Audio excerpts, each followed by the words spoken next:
Asia Tech Podcast with Graham Brown and Michael Waits. This is Michael Waits, Asia Tech Podcast Stories, and I'm with Tiang Lim Foo. Seed Stars, right? Did I get that right? SeedPlus, no. Oh my God, SeedPlus. SeedPlus, excuse me. No, but I think you probably get that often, though. No. No, not at all. This is the first time I gotta say. Yes. Oh, come on. And it's funny because I'm reading actually SeedPlus. Maybe my eyes are just bad. I'm reading right off of your summary on LinkedIn. SeedPlus. Yeah. But let's go back. Let's go back to the headphones if you don't mind. So the AirPods, right? Yep, AirPods. You said with similar like functionality, right? But is it really similar? No, so like I think that's what makes it great, right? Because and this is where Apple does its job best. It's fully integrated in the ecosystem. The moment you pop it open, it's paired. You do not need to fumble around with Bluetooth connectivity and settings. The audio quality, well, you can find. Truth be told, you can find Bluetooth earbuds with better audio quality. Earbuds. But this isn't, but this isn't bad at all, right? In fact, it's actually pretty good. No, and if you didn't tell me, frankly, that you run wireless Bluetooth earphones, I never would have known. That's why I asked you, right? I just wasn't sure. Right. But I like to make sure for recording purposes that we've had people record with us and they're not on headphones at all, and just the background noise can sometimes get to be terrible, right? Yeah. Plus, with the added benefit that, I'm making a fashion statement right now. No, for sure. Well, the added benefit of no wires, right? I mean, this is the whole thing. No wires at all. If you exercise at all, having a wireless setup is it's like nirvana for me, at least. True. Absolutely. Yeah, so do you want to give a little bit of background yourself now that we spent 5 minutes talking about Apple Computer or Apple products? Sure. Wait, hang on. Have we started recording or? Yeah. Oh, cool. Okay, just want to put on my live voice right now. Okay. Perfect. So a little bit of background. So you recently had Michael, my partner from SeedPlus, Michael Smith, on the show. I heard that. It was a great conversation, by the way. Thank you very much. I thought he was incredible. Yeah, it was a great conversation, I have to say, and can't wait for part 2. So hat tip and kudos to Michael. Great. And so I'll tell my story, right? So Please. I came on board the SeedPlus. I came on board doing this March of last year, so it's not too long ago. Wearing my hat, wearing this hat as an investor. Prior to that, really was with this company called Evernote. Right. So were you? So it says you ran the entire region for Evernote, right? So I started the office and operations here in Singapore. Wow. Right back in 2012. It's actually quite an interesting story because what happened was that when I was at my prior startup before Evernote, we were working on mobile payment solution. And I was introduced to Troy Malone, my former boss. Right. And and Evernote was just started to explode across the globe, doing really well. And I met him in Asia. In fact, I tried to sell him our solution, mobile payments. That didn't work out. Else it would turn out to be a really different story. But we ended up becoming really good friends and, stay connected. So when I left my previous startup, I came on board, and he asked me, I was like, hey, do you want to help us out in Singapore, right? So that happened. I came on board and, started the operations here in Singapore in 2012. And it's been a really wonderful 4 years, at the company. Basically launched the product into the region, looking at market development in Southeast Asia and Australia, and subsequently India, Korea, Taiwan. So that was what it was. Right? So what was it about? I mean, I'm an Evernote user, right? To be fair, when we're done doing this podcast, I'm going to go into Evernote, make some notes, organize things. That's where I do all of my thinking. Really, is in Evernote, and I've actually tried other note-taking programs, whether it was OneNote by Microsoft or some of the other ones. They just haven't really stuck with me. And I'm wondering why, from your perspective, you think Evernote was so different. Like, what did Phil Libin do from the beginning that made this so different? And I know it's free at the beginning and distributed, but I just really want to know, like, from your perspective, when you were selling it and building it, why? Like, it was just so good. Well, I think like the interesting bit to think about it here is that on the surface, Evernote is an really interesting product. You can understand it as simply as a note-taking software, but it's so much more than just a note-taking software, right? Absolutely. Because if you look at it, there are tons and tons of alternatives that are available on different platforms, on iOS, on Android, even pen and paper, right? Pen and paper is a great technology, by the way. Been around for 5,000 years. Doesn't run out of battery. So, ever, right? So I think it's that really helps people understand immediately what you could do with Evernote. But as you dig in deeper and spend more time within the product and the related ecosystem that's integrated with the product, you realize that it's so much more than just note taking, right? It is at least for me, it's a life management platform for myself, right? I call it the inbox for my life, because any information that I have, whether it's structured data, notes, text, images, to highly unstructured information like emails, web pages, what have you, it's all managed within Evernote, right? And it can be pretty powerful if you really spend time to figure that out. So I think to me that's what it is, right? And that's also one of the reasons why I think it enables so many different use cases in so many different ways, right? You're using it to manage your podcasting program, right? Absolutely. I'm using it to manage projects, at the firm. I've met people who manage entire businesses just using Evernote. It's just so fun to watch how people play with the tool, right? So you have multiple perspectives on this, though, right? So were you the founder of the previous startup, the mobile payments business that you were talking about? Oh, right. So I was an early founding team. So I lost you there for a second. Say that again. You said you were part of the early founding team. Yes, I was part of the early founding team here in Singapore again. Okay. I was working on a product and subsequently sales and marketing. Well, and that didn't really matter because you were just 5 dudes in a room, right? Sure, it doesn't really, at that point, it doesn't really, you're not in a department, you're just in a business. Exactly. In my pajamas, no less. So, correct. Or it could be less than that, actually. So TMI, a little TMI there, but it's fine. 5 dudes, whatever. Right. But it was cool because it was way back in 2010, 2009, right? And it's I would describe it as the primordial era of the tech and venture ecosystem here in Singapore. Right. I mean, it was a long time ago, right? Yes. Yeah, and by that extension, I would say it's to the entire Southeast Asia as well, right?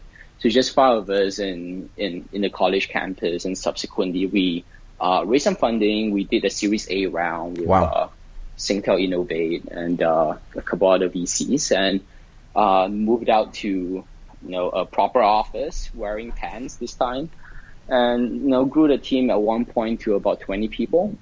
So it's quite interesting because if you remember back in 2009, 2010, that's the era when the iPhone 3G was introduced. I remember it well. Yeah, and I think what's more interesting is that, and people don't realize this, is the bigger innovation that came along with the iPhone 3G was the App Store. Yes. Right. That really enabled the explosion of the mobile, the app economy, and that kickstarted the whole revolution that we're still seeing unfolding right now, right? 10 years on. But it was an interesting time, and our product was an SDK, if you will, a software development kit, to enable application and game developers to help them enable in-app payments within their content, right? So think if you're because the problem here is this, right? It's at that time it's not clear which platforms would win. We know that the iPhone's on track to dominating, but Android's emerging as well. Nokia was still around, and there was BlackBerry, there was still quite a force to be reckoned with. Sure, there was no way to know what was going to happen. There was no way to know who was going to win. There's no way to know, and our thesis here was that as an app developer, you spend most of your time creating content, but the value doesn't lie in creating what I call the plumbing work, right? To connect to these other app stores. If you're Angry Birds, you probably have like 50 versions of Angry Birds on the 30 versions of Android app stores in China, in the different telco stores, and that's just Android, right? And we're not even talking about BlackBerry and Windows Phone yet, right? So our thesis here is that could we create a solution to help you enable payments and distribution to all these stores? So that's what we did. In fact, I think we were the first product in the world, in fact, to enable payments for the Windows Phone, within the Microsoft Garden. Right. But that didn't matter at all. I was going to say in the end, good for you guys, but it didn't really. Yeah, exactly. But you didn't know. It didn't matter at all. Yeah, you didn't know, right? You had to do it, and it was good. At the time, it was. We had to do it. Yeah. What's funny to know is that even at its peak, I don't think Windows Phone was ever above 7% global market share. Maybe, right? Maybe. And that's a really questionable maybe, right? Right, that's a maybe. Yeah, and one thing we did not anticipate was how quickly the different platforms consolidated. Right. And how quickly, Nokia just fade into irrelevance, BlackBerry died a horrible death, and Windows Phone didn't matter at all, and Android was just moving on and getting better every day, and iPhone was dominating, right? So really quickly our value proposition went away, and we couldn't find a way to scale the company. And long story short, I like to tell people that it became a very good learning experience. But it was, though, right? You laugh about it, right? Maybe because you were too close to it. But for me, the reason why I wanted to hear about it was because I think the things that you learned, and you tell me if I'm wrong, but I think the things that you learned by building that or trying to build that and maybe watch the market move away from you, right, and make decisions about where's the right place to put our resources and how much money do we spend on all those types of questions, now you have to look at from the other side. Yeah, no, absolutely. So I think one thing that I really appreciate, drawing from my experience in those days is it's just a gift that keeps giving. You know what I mean? Sure. A lot of times, most of the time, in fact, when you're deep in the weeds, when you're in the trenches, when bullets are flying around, there's no time for you to internalize what's going on. Correct. Right? But as you move on with your career, with your life, as you see more things, you meet more people, you get more points of references, and that helps you learn and new perspectives from the same experience, right? So I think that's definitely a really helpful thing that I did, in that it really helped me now that I'm wearing my venture hat to empathize and really help founders to contextualize their experiences, right? Right. And that's a great word, actually. I like to use it a lot. When you contextualize that experience, it means you really understand it really well. And even for the entrepreneurs that are either pitching to you or that become one of your investee companies, because they are deep in the weeds, they sometimes miss the bigger picture. Not because they're not trying and not because they're stupid at any level. It's more just because they're nose to the grindstone trying to get stuff done. Yep. And as a proper investor, it seems to me that if you invest in an optimal amount of companies, you can sort of take a 35,000-foot view of all of them and say, I understand what you're doing, but look, the market's changing, or the market you're in is really it. Don't look outside and just dedicate all of these pieces of advice you can give, I think, come out of the fact that you had that experience. Yeah, this is actually a really interesting topic to talk about. Tell me. On one hand, many times people would ask, do you necessarily need to have operating experiences to be a good VC? Or no, right? Or not, right? Because we have seen really good examples from two ends of the spectrum. My personal take on this is that it really does help me empathize better with founders. But that doesn't really make me a great investor by definition. I agree. There's still so much to learn.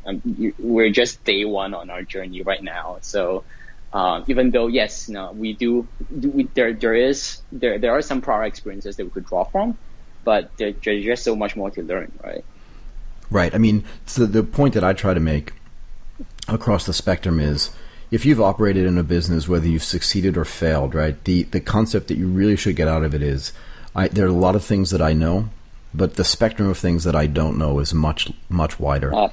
Yeah, absolutely. And what that means is that you can bring your experience as an operator or even as an investor into any particular startup or any particular company, and you can use it as a frame of reference for your advice or mentoring to them. But the best investors are the people that know they don't know everything, and they stop and think and say, based on my experience, I've learned this, but there's 90% of the world I don't understand. Let me try to figure that out as well. While they're running the race, I'm going to kind of drive the van next to them and figure out that they don't need water, they need electrolytes, or whatever it is, so I can help them out. And I think those are the best investors, actually. Operating experience or not. Yeah, well, it's so tough to discern, right? Because I think my view of the world is this, right? Broadly speaking, there are two skills that you learn when you're investing, right? There are the core operating skills that you bring along with you from your past lives, call it that, right? Have you built a sales organization, right? Have you done a product launch, right? And these are some of the things that you could help translate for startups if they're in that particular situation right now. But a harder and longer term skill that I think it's really difficult to master, it's dealing with people, right? How do you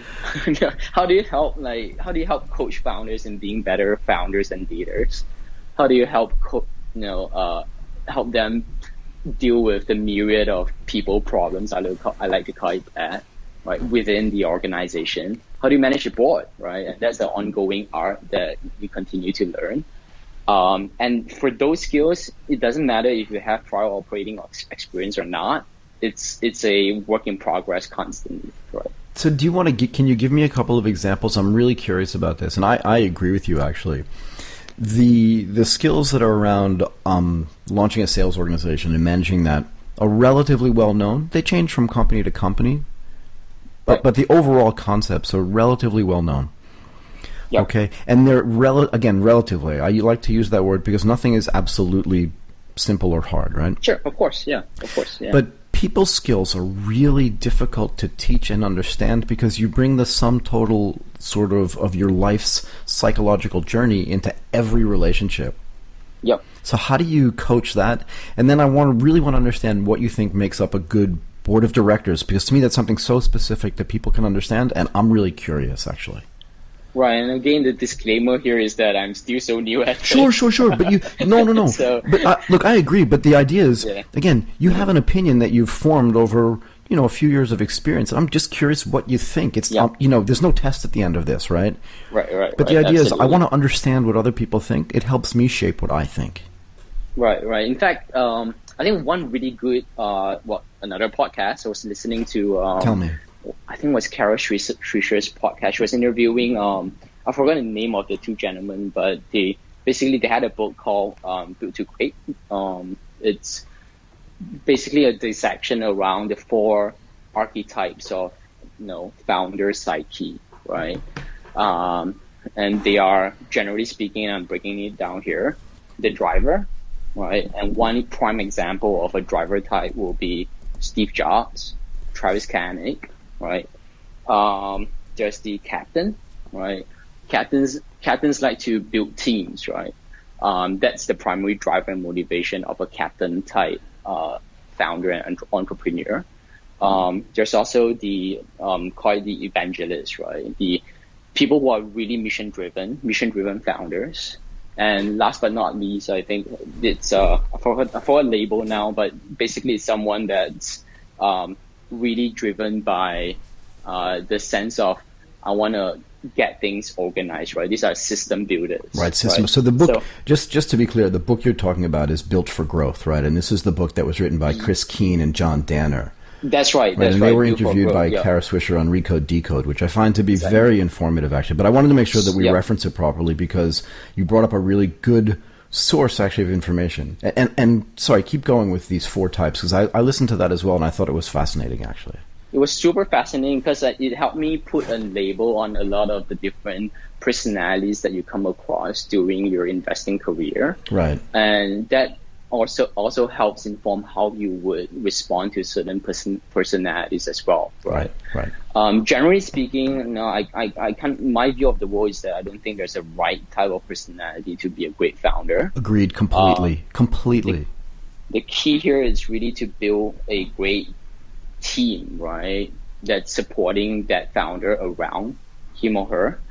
And by extension of that team, that also includes the board as well, right? Okay. That's how I look at the entire organization in holistically speaking. So as it comes to boards, I think at our stage of investment, at the seed stage, we don't have big boards. Boards are not necessarily super complex.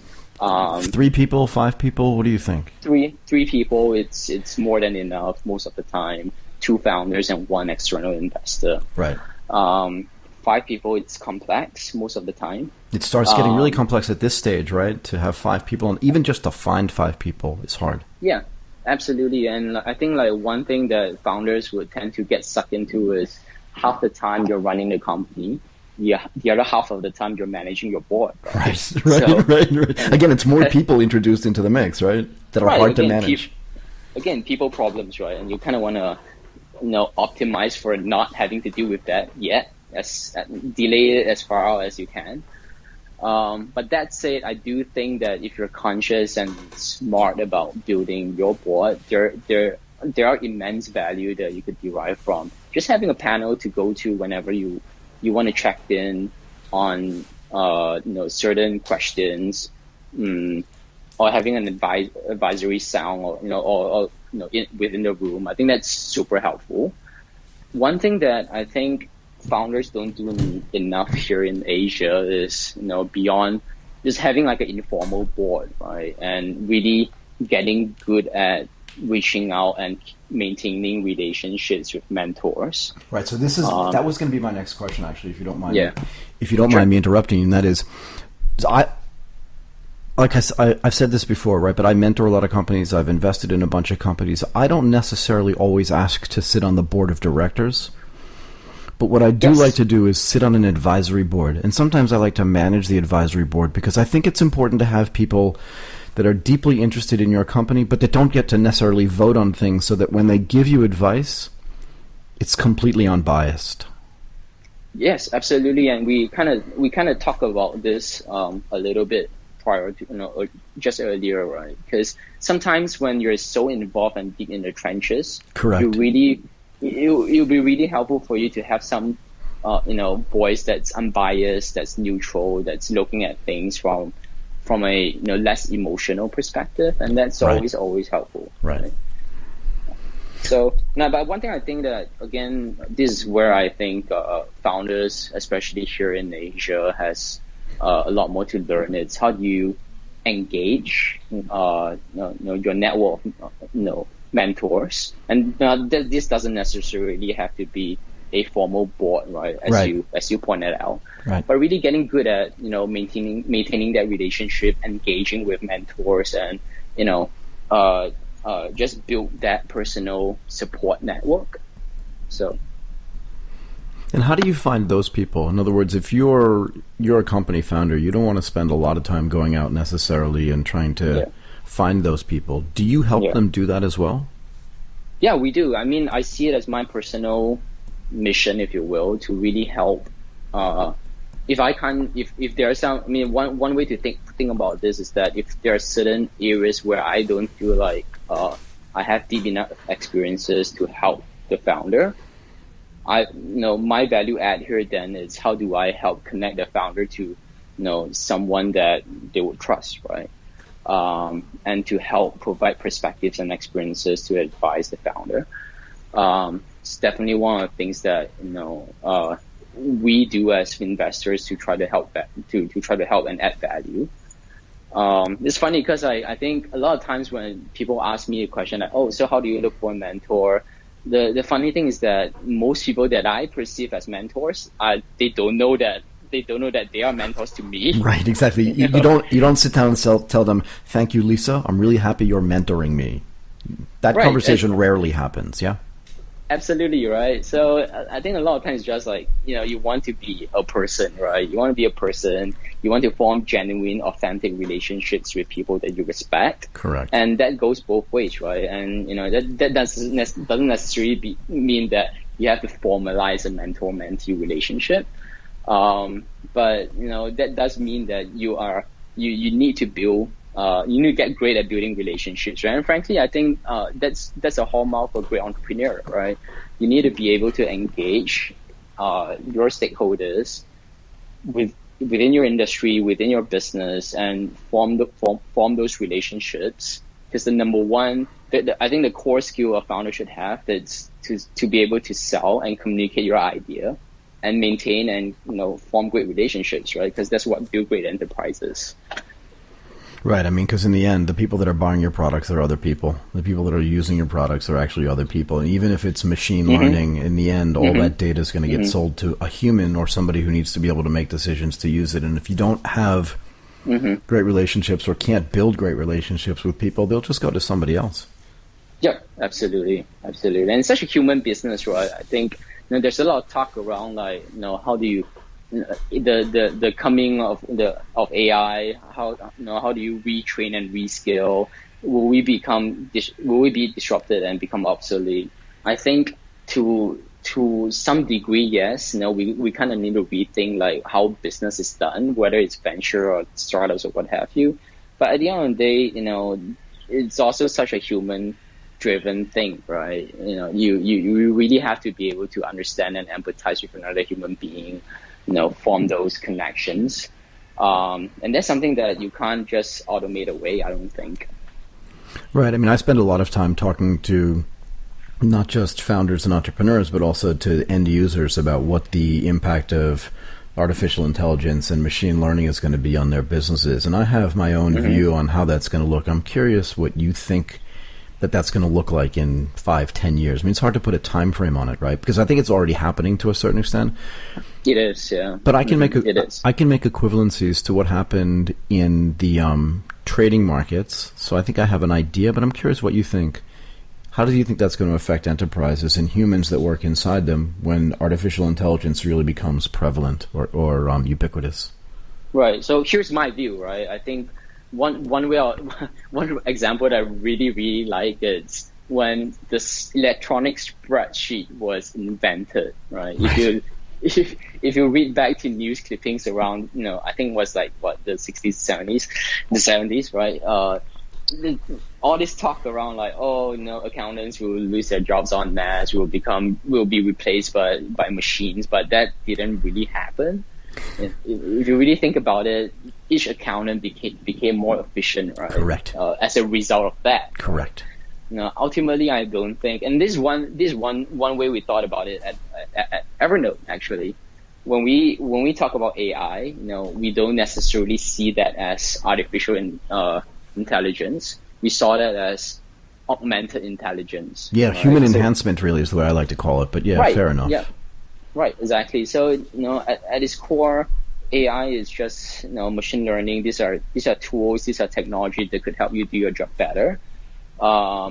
It's your relationship with the tool that you probably need to rejig a little bit, but ultimately, technology is built to serve you, right? As a human being, right? So that's philosophically, that's the way I think about it. I don't necessarily think that. Well, in the short term, I do think that there will be some short-term pains, right? People need to really understand and evolve their relationship with these tools and services that are getting smarter and smarter. Right. But over the long run, I don't see that as necessarily a replacing function. So do you see, I really want to start talking a little bit about investing and maybe investment philosophies or investment theses. But to be fair, we can do that at another time, because both of these conversations actually really interest me. But you've just sort of segued really nicely into it, right? So I just, this whole concept of augmented intelligence, which I think is a great term, instead of really artificial intelligence. I mean, what is artificial and what isn't really? But I agree with this whole concept of it's there to help humans, not necessarily to get in their way and take their lives away, right? Right. But now you're sitting there with an investor's hat, and you must get presented a lot of stuff where people like to use buzzwords. Oh, this has AI built into it, or machine learning. Yep. And you're like, oh my God, it's just a toaster, for God's sakes, kind of thing. Yes. It's like buzzword bingo every day at the office. It must be horrible. But how do you determine? And it's a hard question, right? But how do you try try to determine whether something is actually augmenting the intelligence of somebody or not, and whether that technology is really going to be useful, or if someone's just throwing buzzwords at you? Yeah, frankly, I don't really respond to those buzzwords. Good, because neither do I. Neither, but you still do want to make sure that somebody who's building a product is having that as part of it, right? Yeah, you still do. You kind of want to understand, like, what are smoke and mirrors and what's real, right? So, but no, and there's a reason why. There is a reason why I don't respond to that, because frankly, I think if you look at a startup, right? If you look at a startup from a first principles perspective, ultimately it's about creating something of value to an audience, right? With an audience in mind, and most of the time, if not all of the time, said audience is your customer, right? Right. It doesn't matter what technology that's being used to create that value. Right. Yeah. Right. Ultimately, it has to be useful and valuable to a certain constituency, right? So I care a lot more about that, right? Are you absolutely sure that you're solving a problem that's worth solving, right? And is it a product that should exist because of how huge that problem is?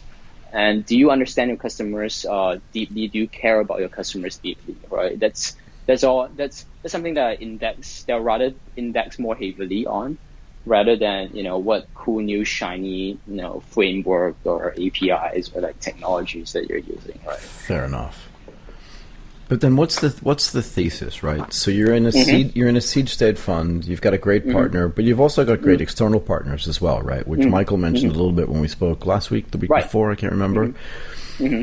And how do you wake up every day and you think about this new world and all the new technology that's getting created. You have your own interests, and yet some of those interests may not dovetail with the best product. So how do you think about investing just from the beginning to end? How do you source things to invest in? How does that whole process work for you? And it's different for everybody, right? It is different for everybody, and I think Micah mentioned briefly around the different themes that we care about. Okay. So as a firm, I think there are certain theses that as a firm we pay more attention to, we care about.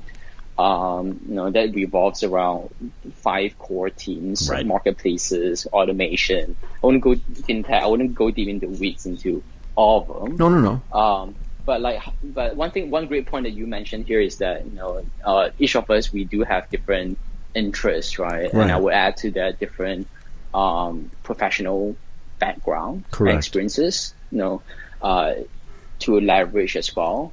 And to that end, me personally, I do tend to pay more attention to things that are related to fintech because of my background. And also, productivity SaaS, enterprise SaaS, cloud services. Those are my more natural inclinations, if you will. But that being said, I think at the seed stage, it's pretty difficult to say, I would only focus on cloud productivity in Southeast Asia, right? Because you probably wouldn't have too much to do in that regard, right? So I think for me personally, at least, I budget for some what I call serendipity time. Okay. To really learn and expand my horizons and really understanding, what's interesting and what's developing, right, in the region. Yeah, I mean, I think you make a really great point, and this is something I ask about all the time, right? You say, and I'm just saying you as the general you. Let's say you say, like, I'm focused more on fintech, productivity, and SaaS, in the firm itself. You mentioned two things, marketplaces and automation. But it doesn't mean, I think, if you have an open mind as an investor, that if somebody comes to you with an idea that's so compelling, that maybe falls outside of your core competency, you wouldn't at least sit down and listen to it. If for nothing else, you just learn something. Is that a fair characterization? Absolutely. And I think one thing that Amit from Jungle Venture kind of characterizes really well, right? And I'm paraphrasing here. Please. Great investors are great at pattern recognition, but and there's a huge but here. That's also, that could also be your greatest downfall. Sure, there's danger in that as well, right? Exactly. So, like, once you build a certain, way of recognizing patterns over time, it's so hard to retrigger that, and it has to be a really conscious process, to continuously to question first principles, underlying assumptions. Have they shifted? Have they changed? Is the time right? Is the time right for technology X? And that has to be a really disciplined and conscious effort, right? I think. Right. So, and I think the sort of cliched example of that is, if we continue to reference the fact that Webvan, raised $1 billion, but it's the perfect example, not because there was anything wrong with it, but if we continue to reference the fact that Webvan failed even with $1 billion of investment, so that food delivery or just on-time delivery is never going to work. Yeah. Then we wouldn't be where we were today with Happy Fresh or Redmart or any of these other companies that have built really finely tuned logistics businesses, because back then the technology that was available to them just wasn't appropriate for the business that they wanted to do. Yes, absolutely. And that's an example that's particularly close to heart, because my wife worked at Redmart. Right.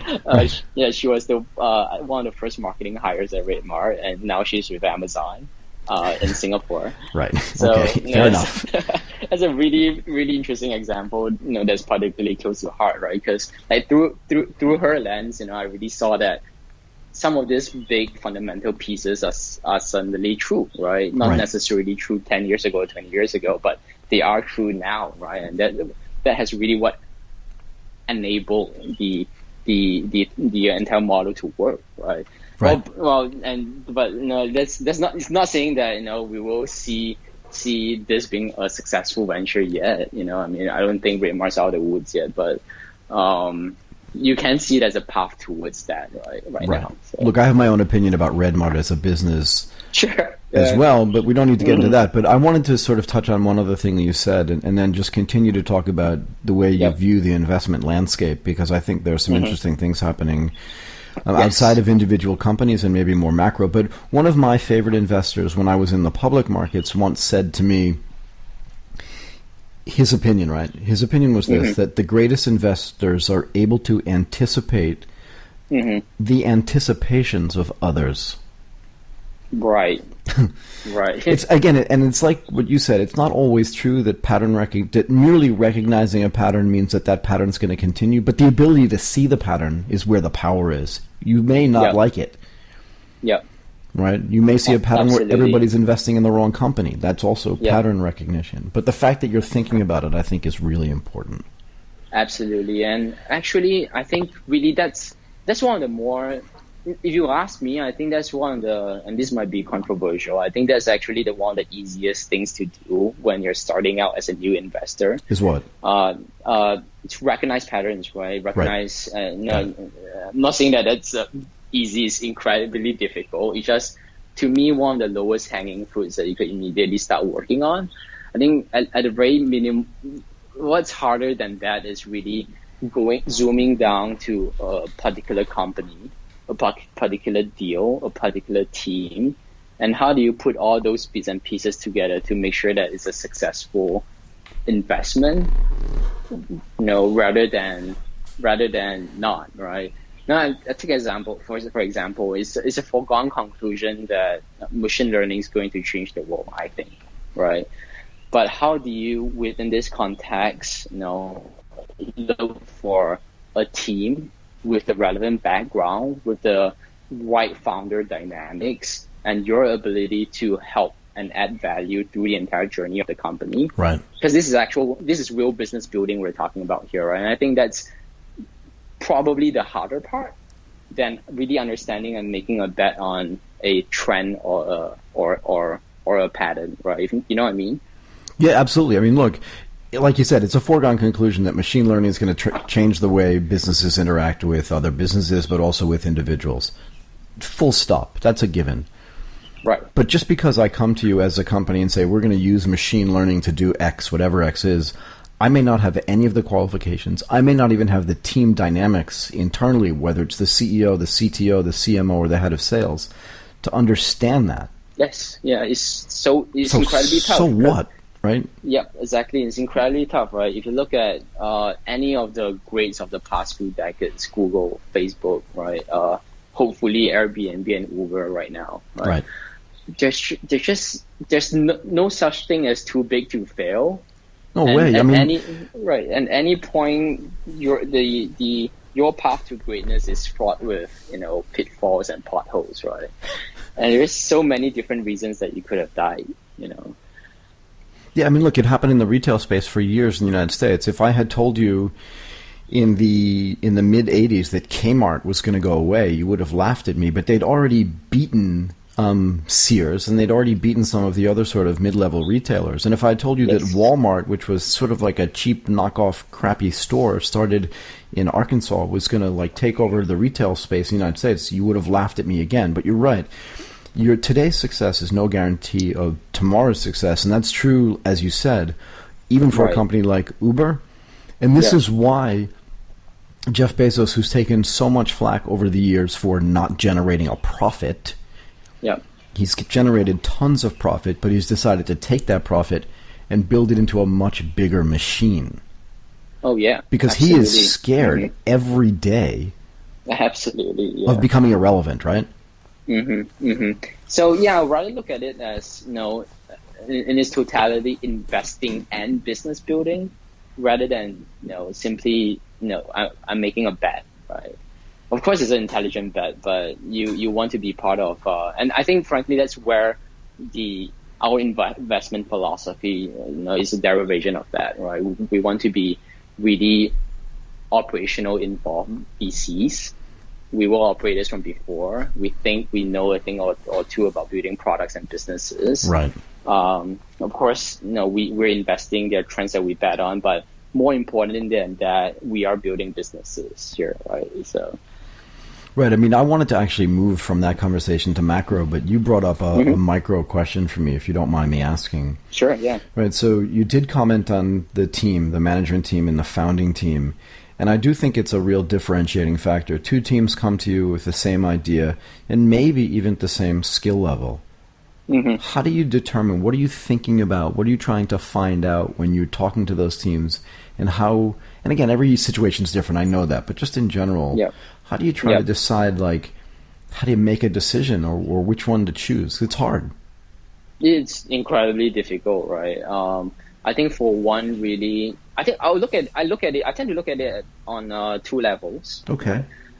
First of which, really, it's on the team itself. Do they care enough about the customer, right? Do they have, because of that, are they obsessed with the customer? Do they have unique insights that's a derivation from that obsession, right? That I care more because it shows learning behavior. It shows your passion about a certain industry or product. Right. I think what's more nuanced than that is really, which is the second level here, your potential working relationship with the founders. Okay. It's really important, though, right? It's super important because we talk about boards, we talk about the advisory relationship. I think a lot of times, right? If you think about it, to build a successful business is already so tough. Right. You will want to work with people that you can work with.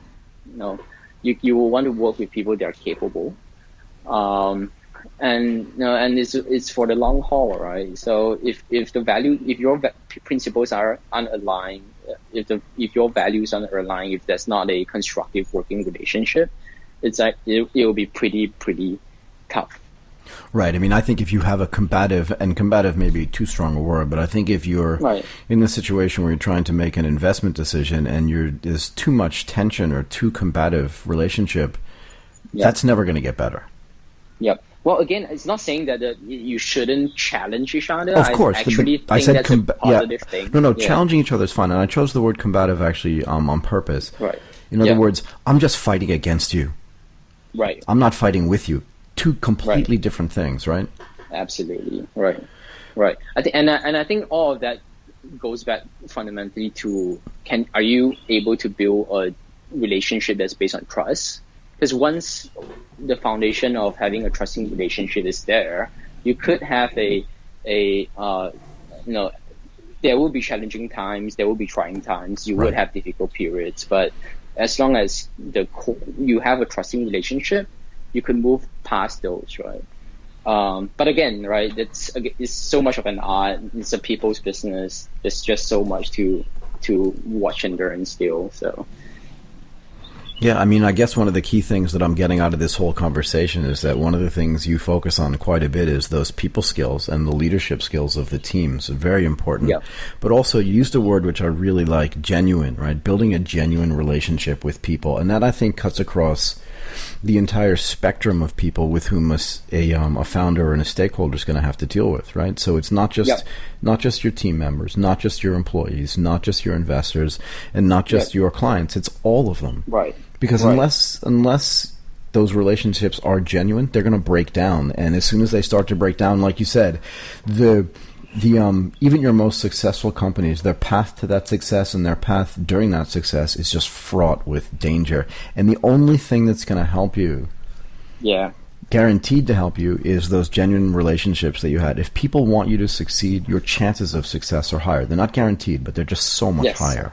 So much higher. And here's another perspective, right? If you really think about it, the venture business is one of the very few business that rewards in a game theory perspective, players being nice in the long term. Absolutely. Have you done research? I've done a ton of research on this, actually.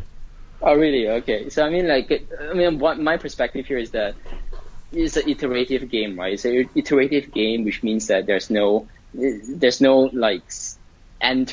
limited number of turns to the game, which really means that the game rewards people being nice, right, in the ecosystem. Not necessarily nice to a fault, but you want to be a good player, a good actor in the ecosystem in the long run, because your reputation is everything. Right. Founders talk to each other. Right. You want to be a constructive, contributor to the ecosystem. Right. And my natural inclination was to say it cuts both ways, right? And that was me just, of course, that's just me bifurcating the community into investors and founders. But I think it actually cuts every way is probably the better way to say it, because, it just goes around and around, right? And you're right. If you're a great founder and you have potential investors that were just mean. Right. I always say, you don't have to be mean to be smart. Yep. No, absolutely.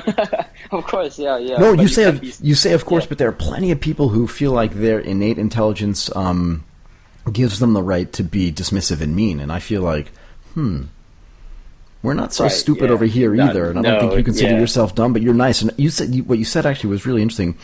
You said, I don't mean nice to a fault, and that implies weakness, but I actually think that people that are mean are genuinely scared. Insecure. And I think the nicer you are, the more secure you are. I dare you really to try to out-execute me, right? Because again, the ideas are a dime a dozen. We're going to come full circle to what makes a great investment, right? But the ideas are a dime a dozen. Can you out-execute me? And can you get partners to execute with you to help you? And that gets back to your genuine relationships and your people skills, I think. Right. So here's another perspective, and I think you can't see that being really apparent here in the venture industry in Asia right now because it's still so young. Okay. But if you look at Silicon Valley, right, great entrepreneurs, they come back again and again and again, right? Yep. And, throughout their entire career, there might be 2 or 3, 4 or 5 successful ventures. you can almost say that, instead of looking at investing in a certain company, you are actually investing in the career of a successful founder. You are. Right.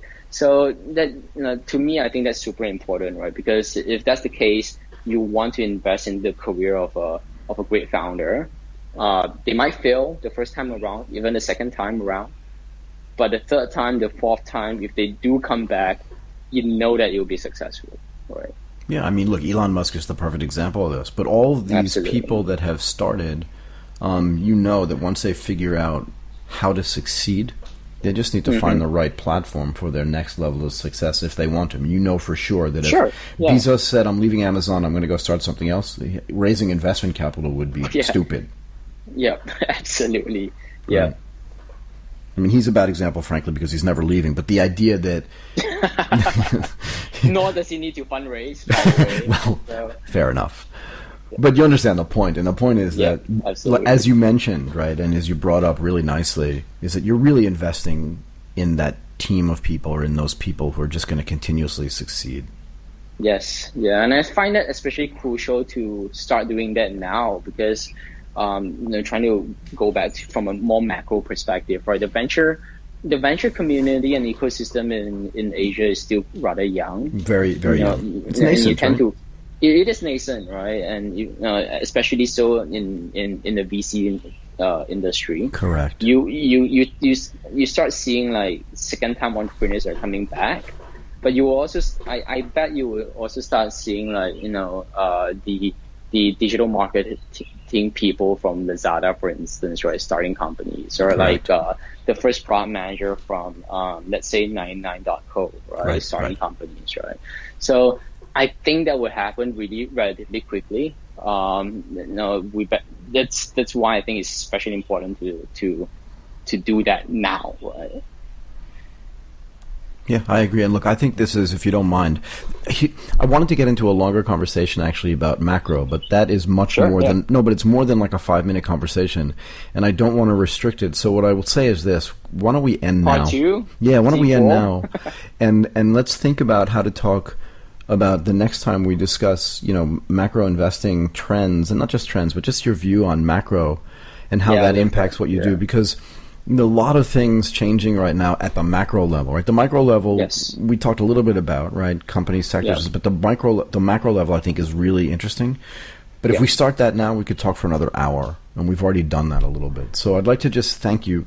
Really, I mean, what a great team. So I'm sitting here thinking, I interview a ton of people. You can see it, and it's just great to listen to teammates that sort of, have the same sort of core values and the core way to think, and yet have different strengths, right? Which means you guys can help support each other. You have different backgrounds slightly, which means you can actually have like you said, you can challenge each other and have a proper discussion. I've really come away from the phone call with you and with Michael thinking, these guys are going to succeed, right? You're going to have some failures in your portfolio, but you guys are going to succeed over time. And it's too kind for you to say that. Yeah, I mean, I don't have to blow smoke up anybody's ass, if you don't mind me saying, at any level, because it's not necessary. And I wouldn't say it if I didn't mean it. But that's really the way I felt, and I just say what I think, right? But I really want to thank you for your time, and I want you to promise that you're going to come back. Oh, of course. Appreciate that thought and invitation, for sure. Okay, let's do that. So thank you again very much for your time. Tiang Lim Foo, SeedPlus, I got it right this time. And I'll never get it wrong again because I'm humiliated when I make mistakes, particularly when I do it publicly. Anyway, thank you so much for your time. Yeah, thank you. Thank you so much for the conversation. Cheers. You've been listening to Asia Tech Podcast. Find out more at www.asiatechpodcast.com.